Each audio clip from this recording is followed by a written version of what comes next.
que me muestra cómo restaurar a la nación, cómo restaurar al creyente, cómo restaurar al Hijo de Dios que está saliendo de Babilonia. ¿Qué fue lo que hizo Esdras, el líder espiritual de la nación, ante un pueblo que estaba saliendo de Babilonia, que venía de toda la confusión de Babilonia? ¿Qué hizo para restaurarlo? ¿Qué hizo para recuperarle la herencia? Nehemías capítulo 8 dice que cuando llegó el primer día del séptimo mes, que es el día de Yom Teruah, el día del arrepentimiento, el día de hacer sonar el shofar para hacer volver al pueblo, reunió a todo el pueblo ahí en Jerusalén y sacó el libro de la ley y comenzó a leerles el libro de la ley. Nehemías 8, estúdienlo. Esa es la manera de restaurar al creyente.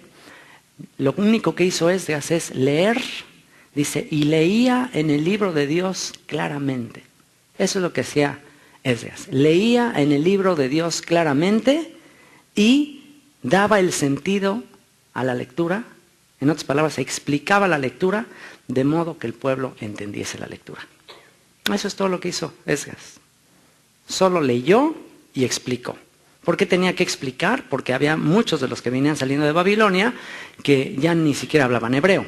Había muchos que venían ya con mucha confusión, había términos que ellos ya no entendían, y dice que estaban a su derecha un grupo de varones, estaban a su izquierda otro grupo de levitas también, y ellos hacían entender al pueblo las palabras de la ley. ¿Qué quiere decir? Ellos eran como traductores, traducían lo que Esdras estaba diciendo, de manera que la gente entendiera la lectura.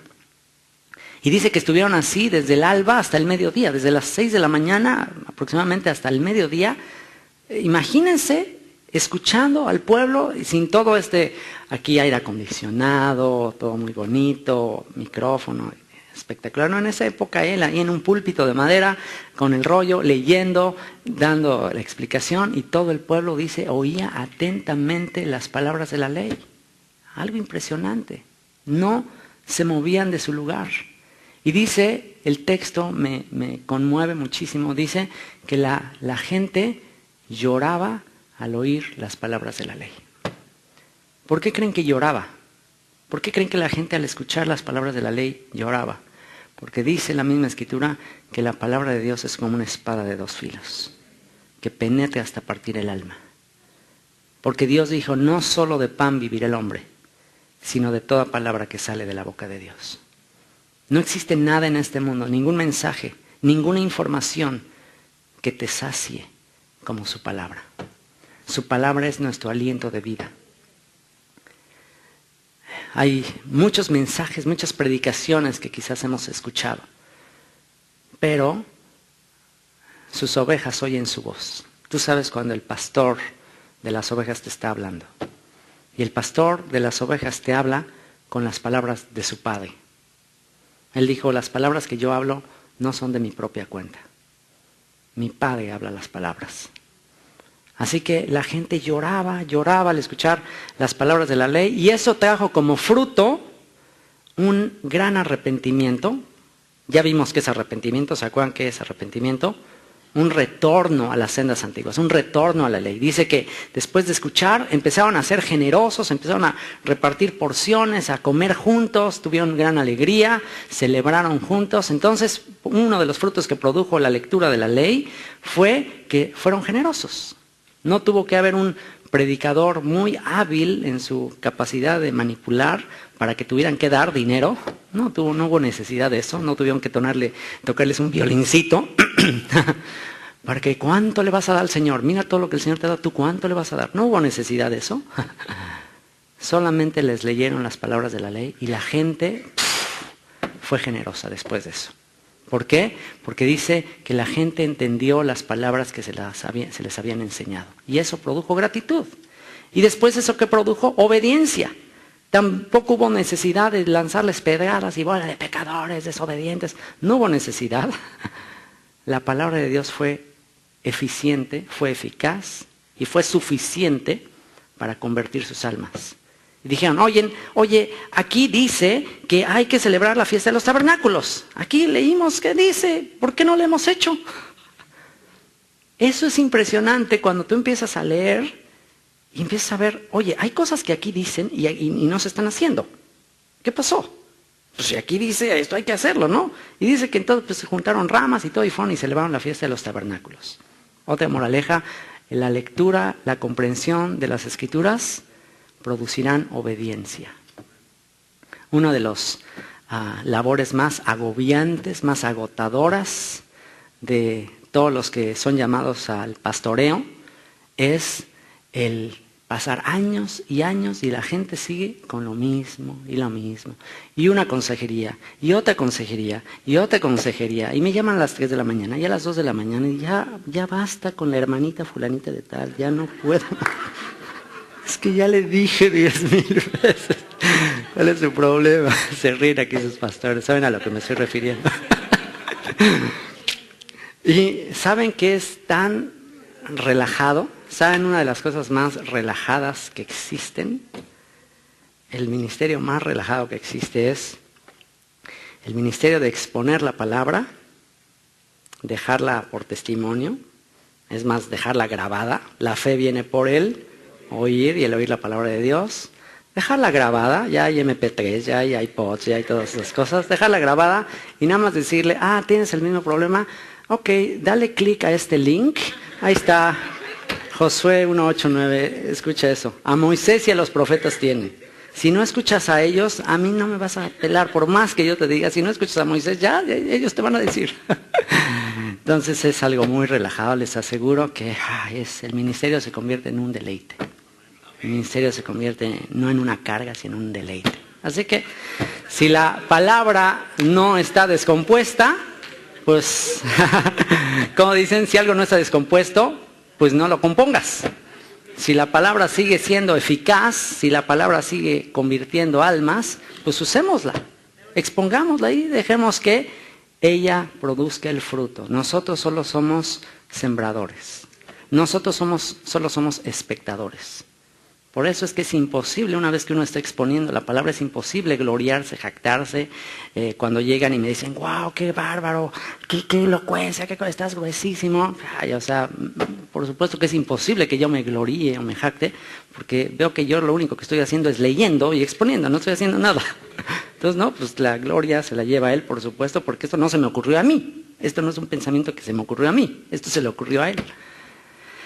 Y bueno, esta es la reforma del pueblo Esdras, Nehemías el que los liderea políticamente. Nehemías hace una renovación del pacto y los hace firmar. Hace que un grupo de judíos que vuelven del exilio de Babilonia firmen y se comprometan a no volver a fallar al pacto de Dios. Y ahí están los nombres de los que firmaron ese documento en el libro de Nehemías. Fíjense que ya para que sean escritos los nombres, quiere decir que Dios está interesado en los nombres. Dios está interesado en aquellos que dicen, ok, todo esto que nos pasó, haber sido llevados a Siria, a Babilonia, todo eso, ¿por qué nos pasó? Porque Moisés nos lo advirtió.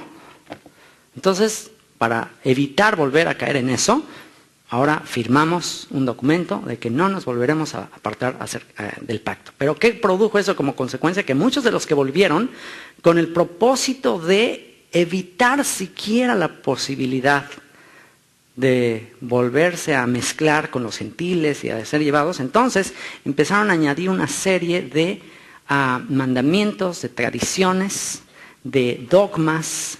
¿Para qué? Para librar al pueblo de la asimilación. Eso es lo que se conoce como la tradición oral, que mucho de esa tradición oral, lo que actualmente se conoce como el Talmud más importante es una serie de escritos. Antes eran orales, antes se transmitían de rabino a discípulo, de maestro a discípulo, a alumno, hasta que la época del tercer al quinto siglo después de Cristo, ya toda esa tradición oral, que en la época de Jesús todavía era oral, mucho de eso eran tradiciones orales, ya después se escribieron, se pusieron por escrito. ¿Para qué? Para, pues también que no se olvidara. Eso es lo que se conoce con el nombre de Talmud. El Talmud más importante es el Talmud Babli, el Talmud de Babilonia, que son una serie de volúmenes de explicaciones con respecto a la Torah, de cómo observar los mandamientos. Ya les digo, en la época de Jesús eran orales, tradiciones. Pero ¿cuál fue el problema de esas tradiciones? Que quizás tenían un buen principio, tenían una buena intención. Vamos a ser muy meticulosos, vamos a poner lo que se les llama cercos de la Torah. En hebreo, takanot. Takanot son cercos, lineamientos, un conjunto de mandamientos expresados en ordenanzas. ¿Okay? Dogmas de hombres, ¿para qué? Para evitar siquiera transgredir el mandamiento. Basado en un mandamiento de la Torah que dice que hay que construir barandales. ¿Okay? Que si pones una escalera, un palco, algo así, hay que ponerle un barandal. ¿Para qué? Para que alguien no se vaya a caer.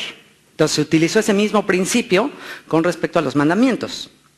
Entonces si dice, ok, no trabajes en Shabbat, no trabajes el día de reposo, bueno, se establecieron 39 categorías de trabajo de lo que constituye una transgresión al Shabbat. Si el mandamiento es no te mezcles con gentiles, no le des tus hijos a personas extranjeras, bueno, entonces voy a hacer una serie de cercos para que ni siquiera haya la posibilidad de que socialices con gentiles.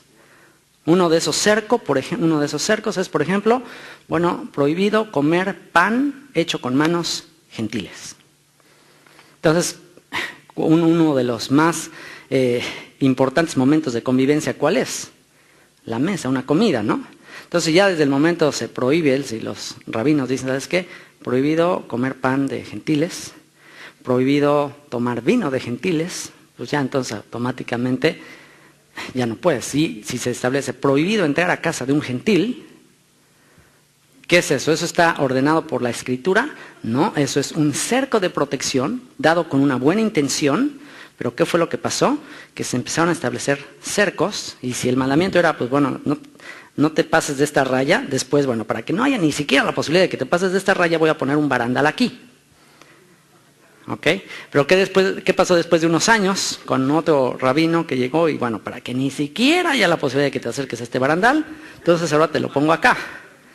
Y después te lo pongo acá, y después te lo pongo acá, y después te lo pongo acá, hasta que llegue un punto en que ya el mandamiento de Dios quedó muy lejos. Y ya te quedaste hasta acá. Eso le pasó a Judá con una buena intención. Pero al tener una buena intención, ¿en qué cayeron? En la transgresión de no añadirás a mis palabras, ni de ellas quitarás. No te apartarás a diestra ni a siniestra. ¿Por qué? Porque llegó el momento en que toda la fe era un conjunto de mandamientos y de reglas y de doctrinas de hombres. Y no tenemos que ser parciales en solamente juzgar a Judá. Por eso, porque ¿qué pasa?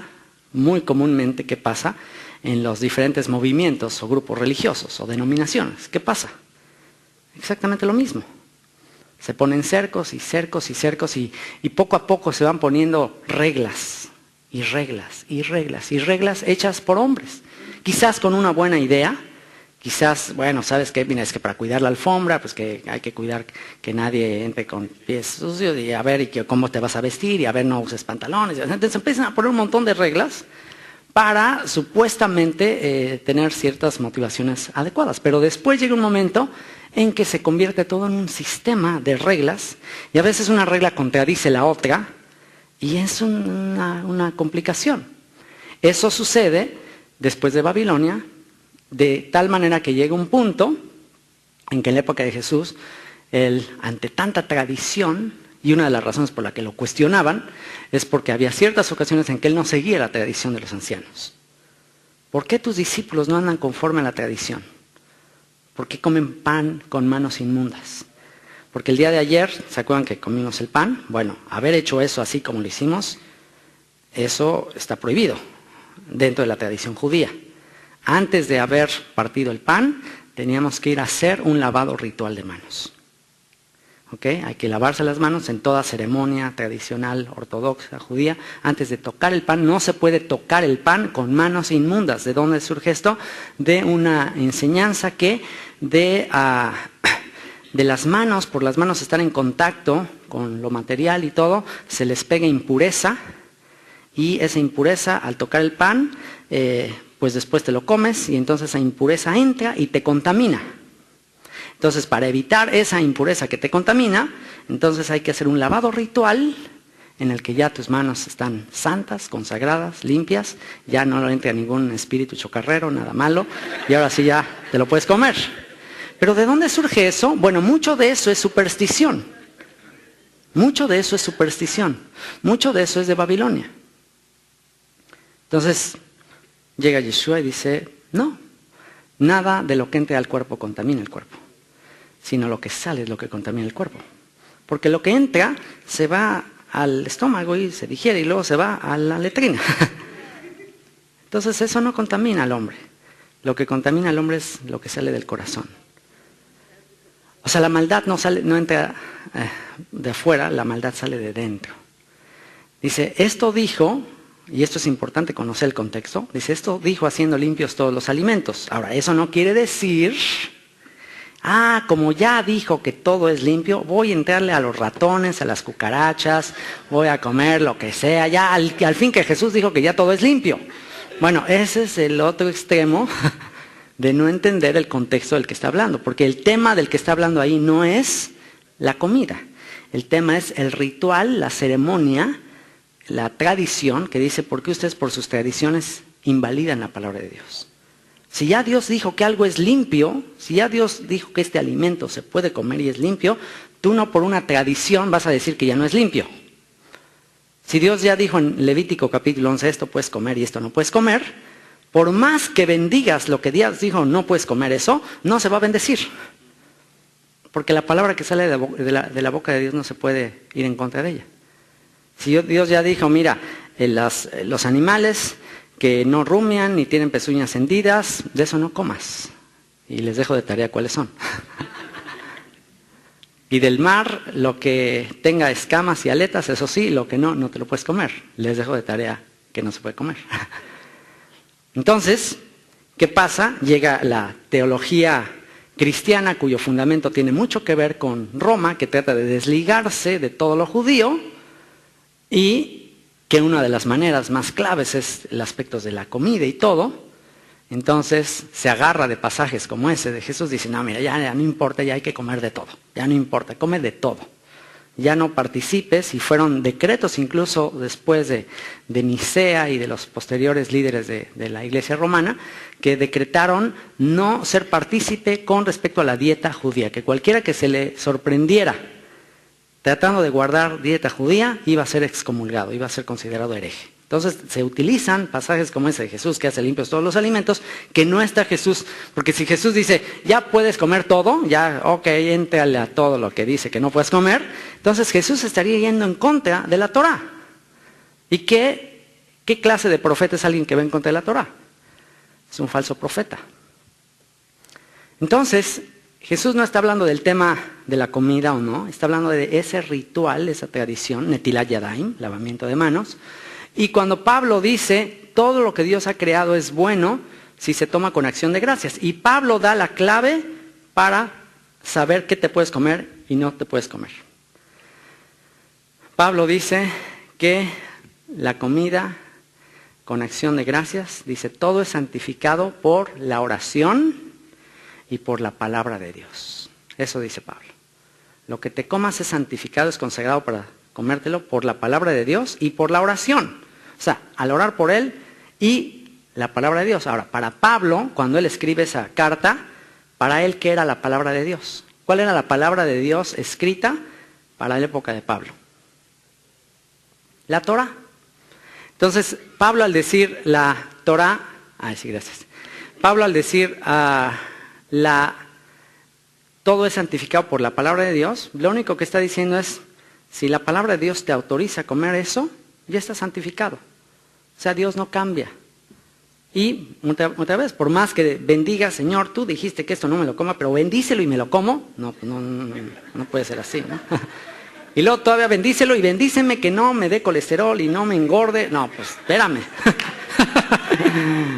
Pero, ok, no le hacemos caso a Dios, pero hasta que te lo dice el doctor, mira, evita todas estas... Ahora sí ya le hacemos caso, ¿verdad? Te lo tiene que decir un doctor. Entonces, bueno, volviendo al tema, Eso es la reforma que viene a hacer a Nehemías. Vuelve al pacto. Eso es lo que hace cada profeta. Cada profeta de Israel es hacer volver al pueblo al pacto, a las sendas antiguas. Ya la tradición, los maestros, por intereses, por lo que tú quieras, han hecho tradiciones, mandamientos de hombres. No le hagas caso a eso. Vuelve a las sendas antiguas. Y después aparece el libro de Job, que cronológicamente Job debería estar en la época del libro de Apocalipsis. Perdón, de Apocalipsis, no nada que ver, de Génesis. Iba a pensar en el principio, pensé en el final. Bueno, el final está dicho desde el principio. El libro de Job debería estar en el contexto del libro de Génesis, es por ahí contemporáneo, algunos dicen de Abraham. Y Job es un libro muy importante que les recomiendo escudriñar, estudiar. Tengo un comentario también de ese libro. Y el libro de Job es una joya para todos aquellos que están pasando por un momento de sufrimiento, de adversidad, y que te responde, ni siquiera te responde las preguntas, una de las preguntas más fuertes que se hace el ser humano. ¿Cuál es una de las preguntas más difíciles que se hace el ser humano? ¿Por qué Dios permite el sufrimiento? ¿Por qué Dios permite el sufrimiento? ¿Por qué Dios permite que sufra? ¿Por qué Dios permite que nazca este niño sin papás? ¿Por qué Dios permite que este niño nazca inválido, enfermo? ¿Por qué permitió esta tragedia? ¿Alguna vez te has preguntado esas cosas? Bueno, entonces estudia el libro de Job. Y el libro de Job también desenmascara o derriba los argumentos simplistas que a veces la filosofía de los hombres o la religión de los hombres le da a esa pregunta. ¿Qué es lo que generalmente responde la religión a por qué sufre el hombre? Cuando alguien está sufriendo un padecimiento, una respuesta muy simplista es, estás sufriendo porque eres un pecador. Otra respuesta, pues porque a lo mejor te dice alguna maldición de tus antepasados y por eso estás sufriendo. O estás sufriendo porque no tienes fe. Todas las palabras simplistas de la religión son la que le dan los amigos de Job. Hasta que llega un momento en que Job le dice, consoladores vanos me son todos ustedes. O sea, mejor estaban cuando no hablaban. Dice que por 7 días... Cuando lo vieron en el lecho del dolor, Job estaba llorando, estaba ahí en ayuno, estaba terrible en ese momento de dolor, estaba sin comer, sin beber, estaba ahí totalmente callado, soportando su dolor. Llegaron sus amigos, 7 días estuvieron con él sin hablar nada. Ese es un tip. Cuando veas a alguien sufrir, trata de no decir nada. Porque generalmente decimos los peores disparates cuando tratamos de consolar a alguien. Y nuestros típicos consuelos de, te acompaño en tu dolor. O sea, ¿cómo sientes esas palabras? O sea, no me digas te acompaño en tu dolor, o sea, no estás sintiendo lo que yo estoy sintiendo. O el típico, sé lo que tú sientes, mira, mi abuelita también le pasó lo mismo. Y entonces empieza a dar la historia. No trates de consolarme. No trates de consolarme. Llora conmigo y lleva mi causa, que así me consolarás. Llora con los que lloran, ríe con los que ríen. Es la mejor manera de consolar a alguien. Llora con los que lloran. Pero llegó el momento en que ya no resistieron el silencio, ya no aguantaron más, dijeron, ¿sabes qué, Job? Perdónanos, pero ya no aguantamos más, te lo tenemos que decir. ¿Dónde está tu fortaleza? Tú siempre nos animabas y ahora ya te estás abatiendo. No, échale ganas, Job. ¿Te ha pasado eso? Que alguien llega a darte ánimos y te dice, échale ganas, levántate, eres un campeón. Y tú así hecho pedazos. Y luego te digo, no, Job, mira, no te hagas. Lo que pasa es que eres un pecador. Escudriñale y búscale, escárvale, algún pecado oculto traes. Y el otro, no, algo en tus antepasados, algo hiciste. Y entonces ahí está, todo el libro de Job es una lucha, una batalla, una contienda de él contra los amigos, diciéndoles, no es cierto, ustedes no saben de lo que están hablando, no es cierto, no he hecho nada malo, el Señor sabe. Y es una lucha ahí. ¿Y por qué los amigos de Job, y por qué nadie nos puede consolar ante el sufrimiento? ¿Por qué? ¿Por qué nadie nos puede dar respuesta ante el sufrimiento? ¿Por qué? Porque los amigos de Job no conocían la escena que se estaba llevando a cabo en el cielo con Satanás que entró a la presencia de Dios. Ellos no podían ver lo que pasaba en el ámbito espiritual. Tenemos limitados los sentidos a lo que pasa en el ámbito eterno. No sabemos qué pasa. Y si vemos lo que pasa en el primer capítulo de Job, ¿quién inicia este proceso de cataclismos que le pasan a Job? ¿Quién inicia? ¿Quién toma la iniciativa? Dice que Satanás viene y Satanás, de ahí aprendemos y derribamos otra vaca sagrada de la teología, y es que Satanás es un adversario de Dios, y no, Satanás es adversario nuestro, pero no es adversario de Dios. Dios no tiene adversarios. Nadie es competente para estar en contra de Dios. Todo lo que Dios ha creado sirve a sus propósitos. Satanás es un perro con cadena. Y él lo suelta, a ver, Firulais, a ver, dale una rastreadita a este. Dale una rastreadita a este que es un poquito orgulloso, ve y cumple. Eso hace. Viene Satanás, viene a rendirle cuentas al Señor y le pregunta, ¿de dónde has venido? De recorrer la tierra. Satanás ni siquiera tiene la iniciativa de pensar, a ver, ahora me voy sobre este muchachito aquí, me voy sobre... No, él no tiene esa iniciativa. Es el Señor que le dijo, ¿has mirado a mi siervo Agustín? ¿Has mirado a mi siervo? Y el que puso la iniciativa fue el Señor. ¿Has visto a mi siervo Job? Varón perfecto y recto, temeroso de Dios, apartado del mal. Y entonces él fue el que llamó la atención. No me había dado cuenta. Y a veces tú y yo así como que decimos, ay Señor, por favor no le sugieras nada. O sea, quiero pasar desapercibido. Quiero pasar desapercibido. Y entonces, ¿qué hace Satanás? El típico cuestionamiento y el arma que él tiene en contra de nosotros. Y es, el ser humano es un convenenciero. El ser humano es un mercenario.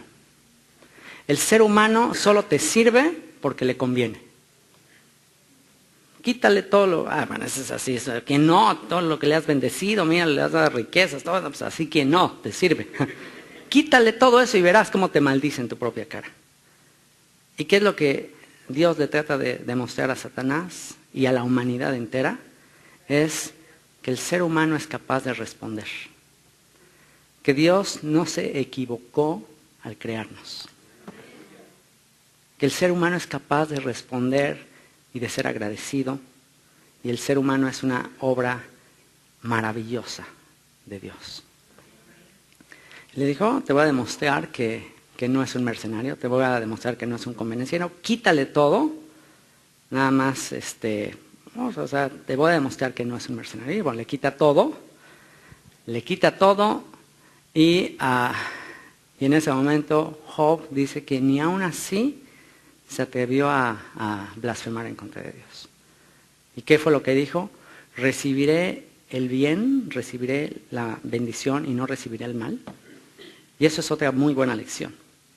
¿Acaso tú te preguntas cuando recibes una super bendición impresionante de Dios, así un bono que no esperabas o una cosa así increíble, a poco te empieza, ¿por qué, Señor? Es injusto. ¿Acaso te pones así? Pero ¿qué tal cuando recibes algo mal? No, ¿por qué, Señor? Ahí sí la reclamación. Entonces Job dice que no, aún así no reclamó. Y después, una vez más, después de esa prueba, otra vez se presenta Satanás delante de él, y otra vez de quién es la iniciativa de, ¿has mirado a mi siervo Job, varón esforzado, perfecto, recto, temeroso de Dios, apartado del mal? ¿De quién otra vez surge la iniciativa? Otra vez de Dios. Y le dice que ha mantenido su integridad a pesar de que, me dijiste, a ver, pruébalo, ¿ha mantenido su integridad? Dice, sí, Señor. Pues carne por carne, toca su salud y ahí sí te va a maldecir. Toca su salud. La salud es el talón de Aquiles. quítale la salud y vas a ver que ahí sí te maldice. Esa es una buena palabra para los que padecen alguna enfermedad. Quítale la salud. Porque ¿qué dice el movimiento de la fe? No, si estás enfermo es porque estás en pecado, maldición, etcétera, etcétera. Dios quiere que todos seamos sanos. Pues, ¿qué hay acerca de Pablo? El aguijón en la carne. ¿Qué hay acerca de Timoteo? Que Pablo, a pesar de haber orado y haber hecho milagros de sanidades, a Timoteo le dijo, mira, toma un poco de vino por tus continuos malestares estomacales. Ya no tomes agua, toma un poco de vino porque te enfermas muy seguido de la panza. Entonces, ¿qué pasó? Pues Dios a veces permite ciertas cosas por algún propósito. Y viene toda esta enfermedad de él, algo terrible. Ya que le quitó todo, ya le quitó la salud, le quitó todo absolutamente. Y todavía para acabarla de amolar, solo le deja a la esposa.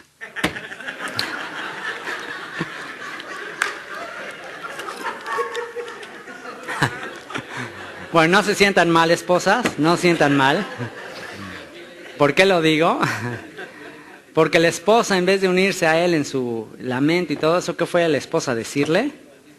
Le dijo, ¿todavía mantienes tu integridad después de todo lo que te pasó? Maldice a Dios y muérete.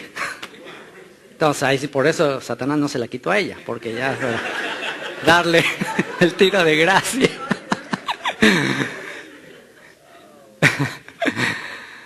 Así que Job mantiene su integridad, luego vienen los amigos a tratarle de convencer que era por su causa, le dicen no. Y ese libro de Job es la joya que te va a mostrar que Dios tiene propósitos más allá de lo que nosotros podemos ver. Que por eso es que andamos por fe y no por vista. Y que no podemos saber el panorama eterno de las cosas. Y aunque el libro de Job no da respuestas al sufrimiento, porque cuando llega un momento en que Job ya no aguanta más, llega un momento en que Job se desahoga y empieza pues incluso a cuestionar a Dios, de por qué, Señor, y por qué no morí antes de nacer, por qué fui dado a luz, y empieza a cuestionar a Dios, pues obviamente llegó un punto de que ya no entiendo, Señor, explícame por qué me está pasando esto. Y en ese momento, ¿qué hace Dios? ¿Le explica? ¿Le explica por qué le pasó todo eso? No, si me explicara, se nos funde el cerebro. Sus razones, sus caminos, sus pensamientos son más altos que nuestros pensamientos. ¿Acaso tú le puedes explicar a un niño de 3 años por qué lo tienes que llevar al dentista y el dentista le tiene que clavar una aguja en la encía y arrancar una muela con caries? ¿Le puedes explicar a tu niño horrorizado viéndote y que no le das un golpe al dentista? O sea, ¿le puedes explicar al niño por qué permites que el dentista lo someta ahí y le hagan unas curaciones dolorosísimas? ¿Le puedes explicar al niño las caries y todo lo que hace y el daño para la salud? Todo eso? ¿Le puedes explicar eso a un niño chiquito? No puedes. Ni modo, hasta le tienes que ayudar al dentista a sostenerlo para que le arranquen eso. A veces Dios es así. A veces Dios hasta ayuda a lo que parece que es nuestro adversario, le ayuda para sostenernos, agarrarnos y a ver, quítale, sácale eso. Y es duro, es difícil. Pero en esos momentos, ¿qué tenemos que hacer? Solo confiar en Él. Solo confiar en que Él sabe lo que está haciendo. Y por eso Dios le da todo un discurso al final del libro, diciéndole, mira Job, ¿has examinado las constelaciones? ¿Has visto las constelaciones en el universo? ¿Has visto cómo yo saco las constelaciones y organizo las galaxias? ¿Has visto el granizo que cae? ¿Te has puesto a hacer diferencia entre un granizo y otro? Entre un pedacito de nieve y otro. ¿Sabían ustedes que cada granizo es diferente de otro? Que cada fragmento, cada copa de nieve es diferente a otro. ¿Sabían eso? Y eso le dice, ¿has escudriñado el granizo? ¿Has visto parir a la cabra montés? ¿Le has preparado el alimento al cachorro de león que está esperando alimentarse? ¿Has visto? Y le da toda una cátedra de biología, de ciencias naturales, de astronomía. Le da una cátedra. ¿Para qué? Para que Job se haga pequeñito y diga, Señor, ¿quién soy yo para cuestionarte? Señor, de oídas te había oído, mas ahora mis ojos te ven. ¿Cuál es la evidencia de que has tenido un encuentro con Dios? Cuando lo ves en su grandeza y te ves tú pequeñito, pequeñito, pequeñito. Y dices, ¿cómo me atrevo yo, un microbio, a cuestionar al Dios del universo, al que ha hecho todas las cosas? Y Dios le hizo una pregunta impresionante y le dice, ok, tú me estás preguntando, tú me estás cuestionando, ahora cíñete como varón valiente. Ahora yo te voy a preguntar y tú me contestarás a mí. Imagínate que Dios te diga eso. Wow, y hay una canción que se les recomiendo, me encanta, de las canciones que más me han gustado. Esa canción que se llama Buscadme y viviréis, autor Marcos Vidal. Que alguien similar a Job le está cuestionando por qué hay guerras, por qué hay sufrimiento, por qué esto y por qué Dios permite. Y al final Dios dice, bueno, ahora yo te voy a preguntar a ti. ¿Dónde están esos hombres como Elías? ¿Dónde están esas mujeres como Esther? ¿Dónde está ese David que me adoraba? O sea, tú me estás cuestionando a mí de injusto. Bueno, a ver, ¿tú qué tal? Te quedas calladito. Job dice, pongo mi mano sobre mi boca. Calladito lo dejó. Y una vez que cumple su propósito Dios de humillarlo, de hacerle confiar en Él, humillaciones implica también confianza en Él. Señor, tú estás en control. Puede ser que yo no entienda todo lo que tú vas a hacer, pero Dios no te llama a entender, Dios te llama a confiar. Dios te llama a confiar en Él. Él es digno de confianza. Esa es la joya del libro de Job. El libro de Salmos, el himnario del pueblo de Israel, el libro devocional del pueblo de Israel.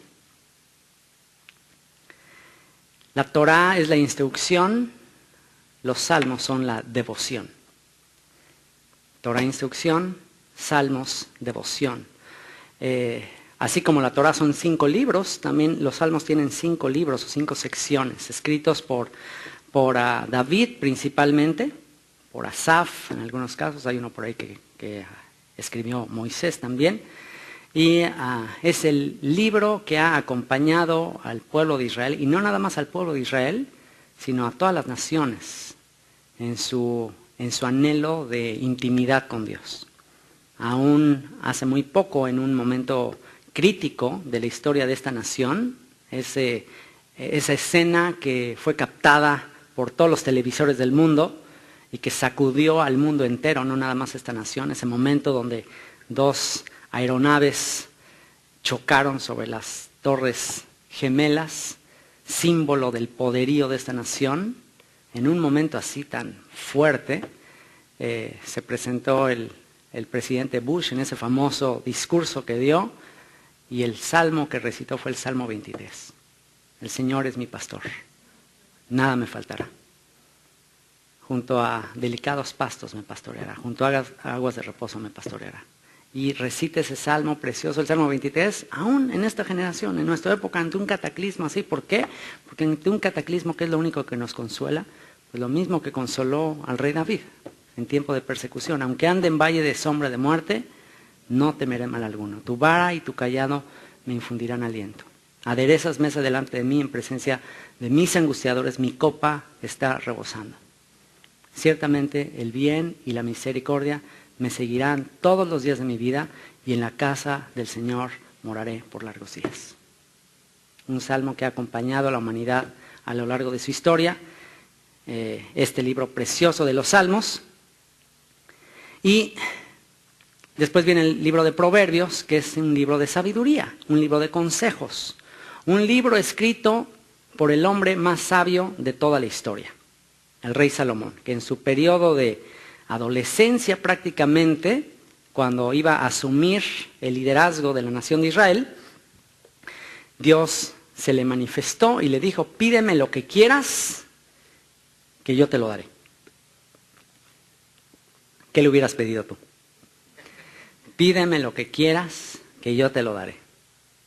¿Qué fue lo que le dijo Salomón? Señor, dame sabiduría para guiar a todo este pueblo tuyo. Y el Señor le dijo, por cuanto me has pedido sabiduría y no me pediste fama ni riquezas, te voy a dar sabiduría, y no nada más sabiduría, sino también fama y riquezas, lo que no pediste.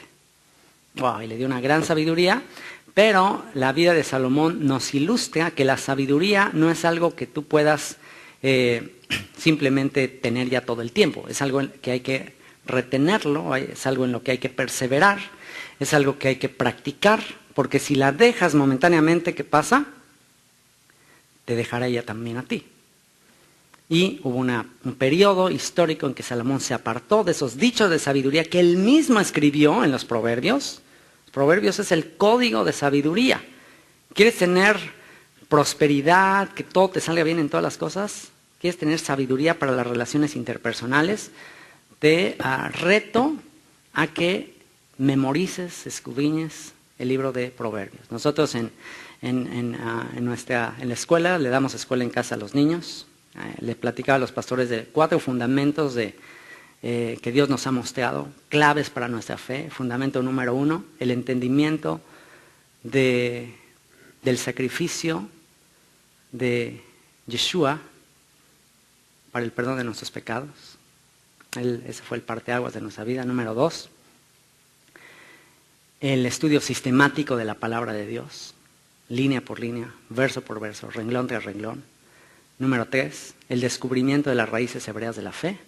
Y número 4, la transmisión de esta fe a nuestros hijos. El tomar la educación de los hijos en nuestras manos y no entregárselas a los egipcios. Porque ¿cómo es posible que decimos ser creyentes y estamos queriendo salir de Egipto, y esto ya simbólicamente de todas las diferentes ideologías, y una vez que el Señor nos está sacando de Egipto y está renovando nuestra mente, entonces mandamos a nuestros hijos a ser instruidos por los egipcios otra vez, por gente que no está en pacto con Dios, por gente que no tiene la palabra de Dios como el principio de su sabiduría? ¿Qué va a pasar? Pues la estadística trágica que vimos ayer, el 77% de los jóvenes, hijos de creyentes, en el primer año de la universidad se alejan de la fe. Una adolescencia totalmente corrompida, perdida, porque no podemos competir un día a la semana, traerlos 2 horas o lo que sea, no podemos competir con 6 horas, 7 horas, 8 horas diarias de programación mental a los valores de este mundo. ¿Cómo podemos competir con eso? Es imposible competir.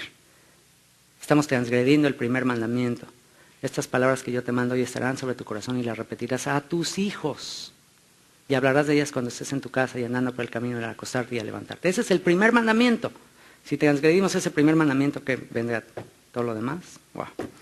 Si hablándoles las escrituras no es garantía también, porque también ellos tendrían que tomar su decisión, ¿qué será no haciéndolo? No haciéndolo, estamos en grave peligro. Entonces, pues Proverbios es un libro que estamos insistiendo en que nuestros hijos se lo memoricen, y ahorita van como en el capítulo 4 y lo pueden ya recitar de memoria, desde el capítulo 1 hasta el capítulo 4, así, impresionante, es muy lindo. Están chiquitos, tiene 12 años, 10 años, todavía no entienden muchos de los proverbios, pero algún día los entenderán completamente. Así que Proverbios, libro de sabiduría. ¿Alguien quiere ser sabio? ¿Alguien quiere tener sabiduría? ¿Quién de aquí necesita sabiduría? Bueno, la sabiduría no te va a venir así por ósmosis, ¿eh? O sea, no te va a venir así. Dame sabiduría, Señor, así, no te va a venir así. ¿Dónde está la sabiduría? El principio de la sabiduría es el temor del Señor. ¿Y cómo aprendemos a temer a Dios? Escudriña su palabra. Grábate estos mandamientos en tu corazón. Esto es tu sabiduría. Esto es tu sabiduría ante los ojos de los hombres. En esta palabra está tu sabiduría. Ese es el libro de Proverbios. Y a pesar de que Salomón se apartó de esa sabiduría en su juventud y se dedicó a edificar viñas y palacios y a hacer grandes palacios y a traer entretenimiento, y traía pavos reales y traía changos ahí, monos, para que en la corte real estuviera comiendo, y todos los utensilios de oro, la plata era menospreciada, todos los utensilios de oro, y tenía ahí toda clase de entretenimiento. Hagan de cuenta Las Vegas ahí en Jerusalén, todo para él, todo el dinero del mundo, todo el placer del mundo, todas las mujeres del mundo, toda la fama del mundo, todo lo que cualquier hombre podría desear. ¿Qué dice al final de su vida? ¿A qué conclusión llegó? Vanidad de vanidades. Todo es vanidad. Todo es aflicción de espíritu. Me propuse en un tiempo construir, hacer edificaciones. Y dije, ya que construí toda mi faena, mi obra, dije, ¿y todo esto que he hecho? ¿Para qué? Quizás vendrá después alguien después de mí que va a destruir toda mi obra. ¿Y qué? ¿Y qué esto de qué? Vanidad de vanidades.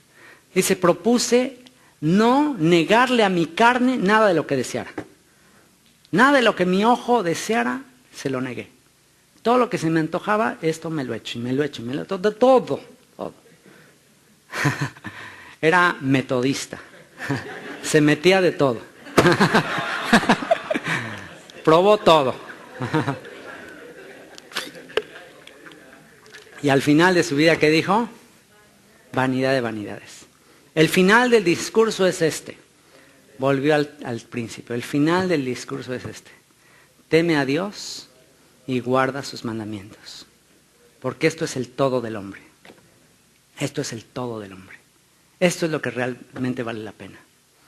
Goza de la vida con la mujer que amas. Todos los días de tu vanidad que te son dados. Porque esta es tu parte en el trabajo que te afanas debajo del sol. Porque he visto un mal grande entre los hijos de los hombres. Un mal grande y muy común entre los hijos de los hombres.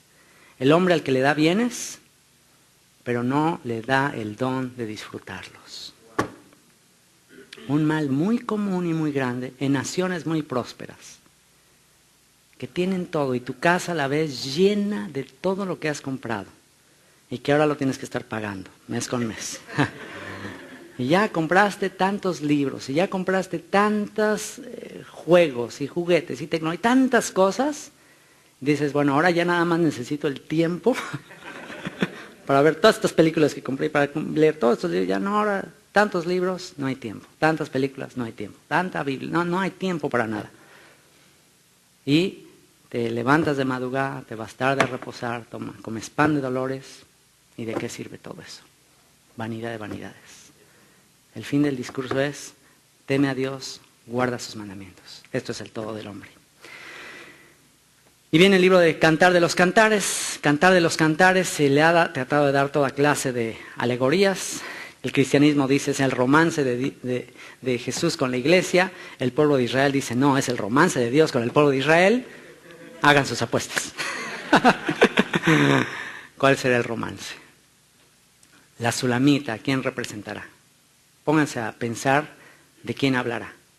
La Sulamita dice que gemía, clamaba, decía, ay, yo anhelo a mi amado es como el cervatillo, ¿quién tiene un amado como mi amado? Y empieza a describir maravillas acerca de su amado, y dice, y llegó el tiempo de la canción, el tiempo de la tórtola, el tiempo del verano, mi amado, ahí viene entre los montes, corriendo mi amado, y está emocionada la Sulamita, que va a venir su amado. Y cuando viene su amado, dice, entonces llegó mi amado, estaba lloviendo afuera, tocó la puerta y me dijo, ábreme, esposa mía, amada mía, ábreme la puerta. ¿Y qué dijo? Ay, ¿qué crees? No me puedo levantar otra vez porque ya me lavé los pies. En esa época el piso era de tierra y pues en la noche antes de dormir se lavaban los pies, se acostaban. Y pues si se tenían que volver a parar, tenían que otra vez ensuciarse los pies.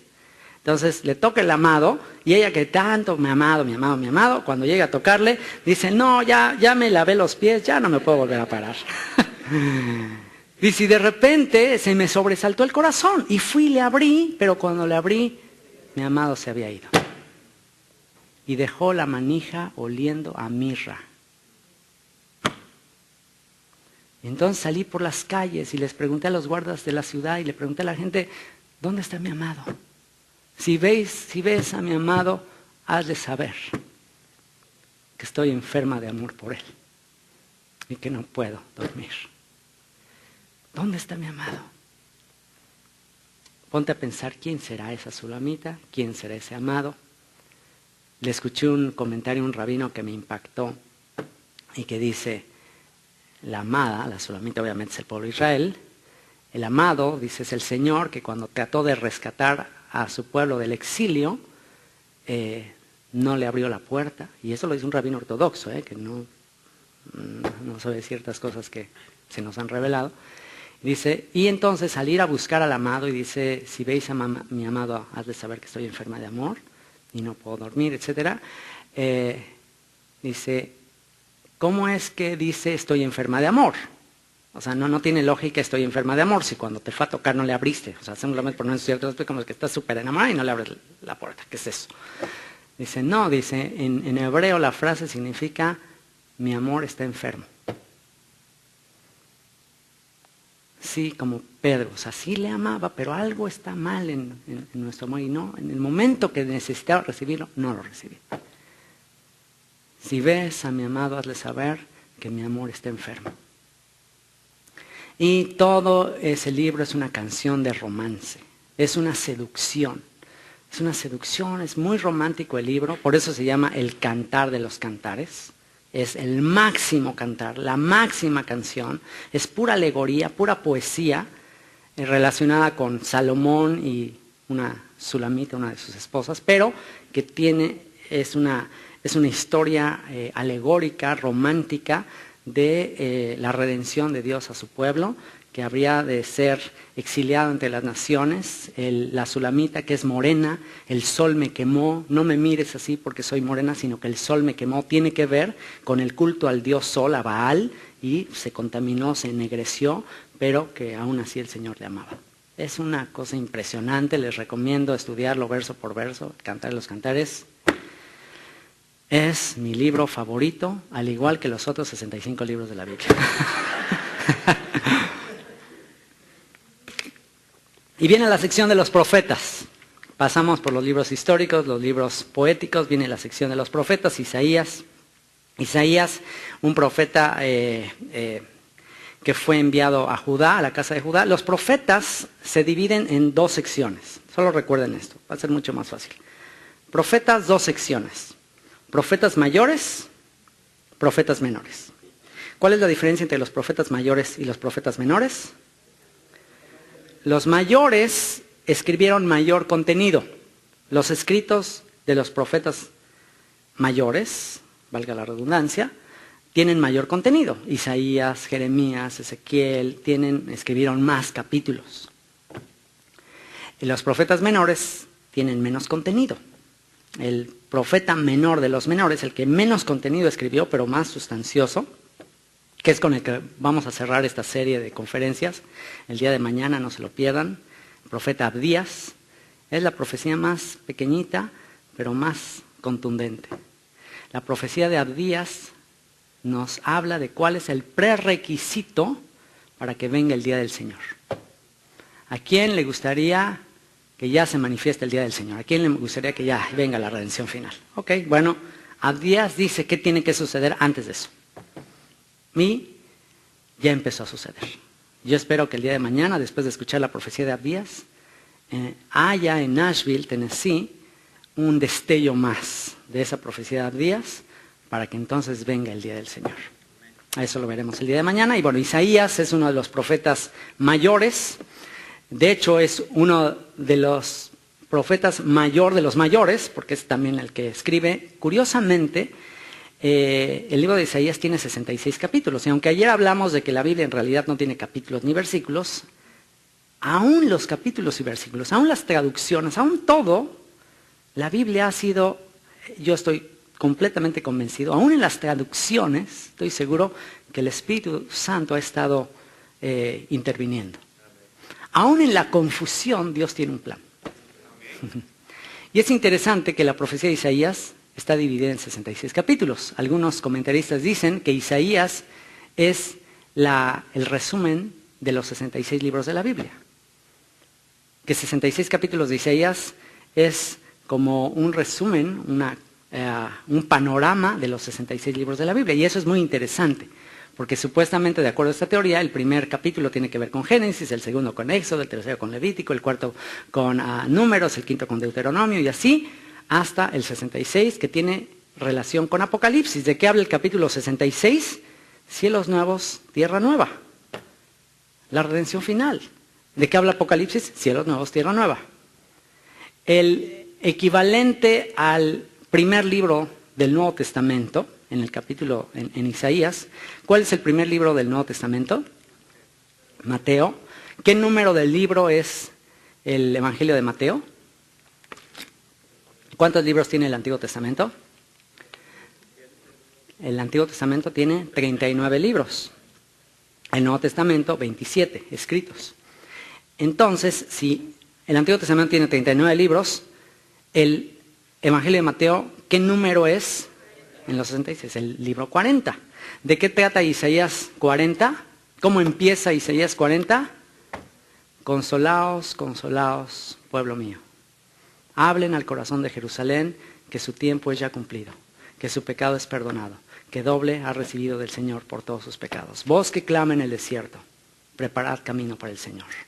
¡Wow! Está impresionante, impresionante. El capítulo 40, que en similitud tiene que ver con el Nuevo Pacto y Juan el Bautista, y aparece el mensajero de Dios. Así está, así empieza el capítulo 40. Entonces es una teoría interesante, que cada uno de los capítulos tiene relación con todos los libros de la Biblia, y en realidad Isaías es el profeta quizás más mesiánico, que más menciona profecías relacionadas con el reino de David, con el futuro reino de David, con el descendiente de David, que ha de traer paz a las naciones, que ha de producir que haya paz en la tierra, que las armas se conviertan en instrumentos de agricultura, que el lobo more con el cordero, que todo haya paz, que no haya más maldad en su monte santo, y que toda la tierra sea llena de la gloria de Dios como las aguas cubren la mar.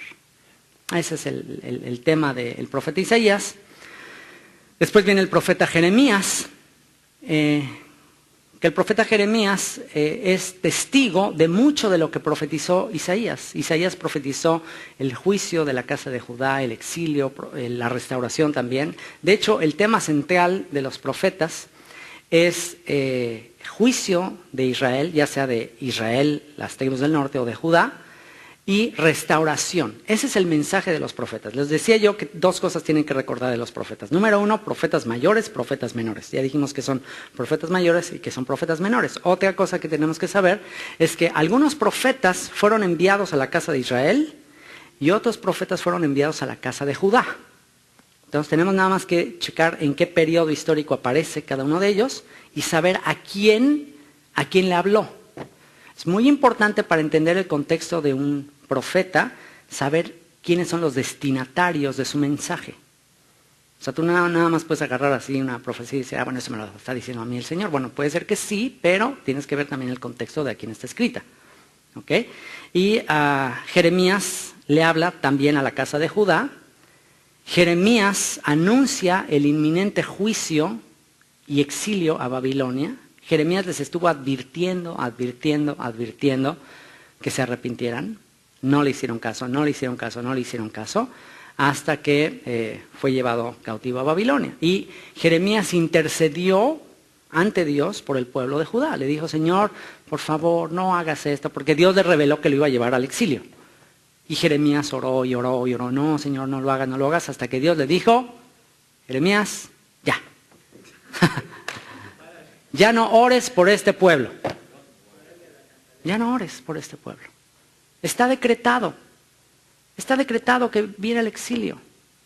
Así que en vano está con que estés diciendo, Señor, que no venga el anticristo, que no venga la tribulación. No ores por eso. Ya está decretado, no lo puedes cambiar. Pero la buena noticia es, Jeremías, yo tengo pensamientos de paz para vosotros. Yo tengo pensamientos de bien para ustedes. Y cumpliré los propósitos que tengo para ustedes. El exilio, el destierro tiene un propósito. Así que tú confiado, tranquilo, dile a mi pueblo que no se preocupen, que se vayan al exilio. Diles que está bien, que se sometan al gobierno que viene, que se sometan ante la autoridad. Babilonia es una vara mía, no te preocupes, es la vara para disciplinar a mi pueblo. Sométanse, vayan al exilio y yo los voy a cuidar allá. 70 años estarán y los voy a regresar.